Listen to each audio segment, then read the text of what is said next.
نئے سال کے حوالے سے کسی بھی قسم کی تقریب کے انعقاد پر مکمل پابندی ہو۔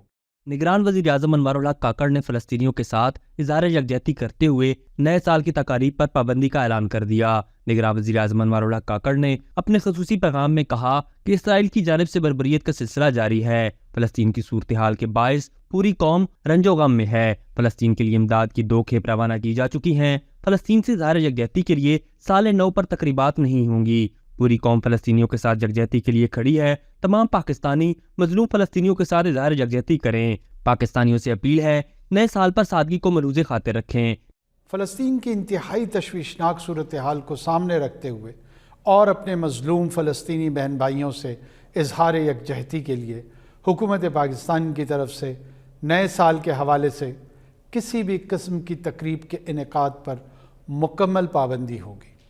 اس موقع پر میں تمام پاکستانیوں سے بھی یہ گزارش کرتا ہوں کہ وہ غزہ کے مظلوم عوام کے ساتھ یکجہتی کا مظاہرہ کریں اور نئے سال کے آغاز پر سادگی کو ملحوظ خاطر رکھیں۔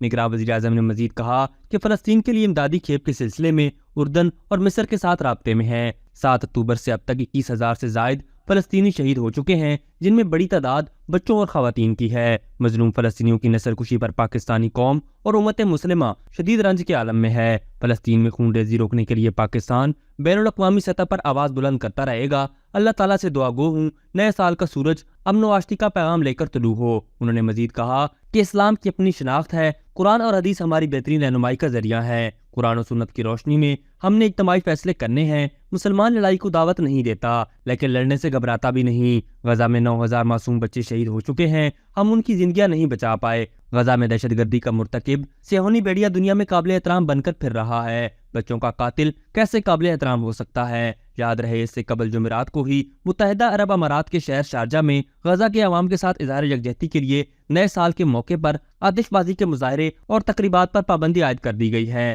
شارجہ پولیس نے آتش بازی اور تقریبات پر پابندی عائد کرتے ہوئے ایک بیان جاری کیا جس میں کہا گیا کہ اس اقدام کا مقصد غزہ کی پٹی میں بھائیوں کے ساتھ حقیقی یکجہتی اور انسانی تعاون کا اظہار ہے۔ پولیس نے تمام لوگوں پر زور دیا کہ وہ تعاون کریں اور پابندی پر عمل کریں۔ پولیس کا کہنا ہے کہ خلاف ورزی کرنے والوں کے خلاف قانونی کارروائی کی جائے گی۔ ابھی تک کے لیے صرف اتنا ہی۔ مزید دلچسپ اور تازہ ترین خبروں سے آگاہ رہنے کے لیے ہمارے چینل اسلام آباد انسائیڈر کو سبسکرائب کرنا مت بھولیے، اور اگر ہماری یہ ویڈیو آپ کو اچھی لگی ہے تو اسے لائک کر دیں اور اپنی قیمتی رائے کا اظہار نیچے دیے گئے کمنٹ سیکشن میں ضرور کریں۔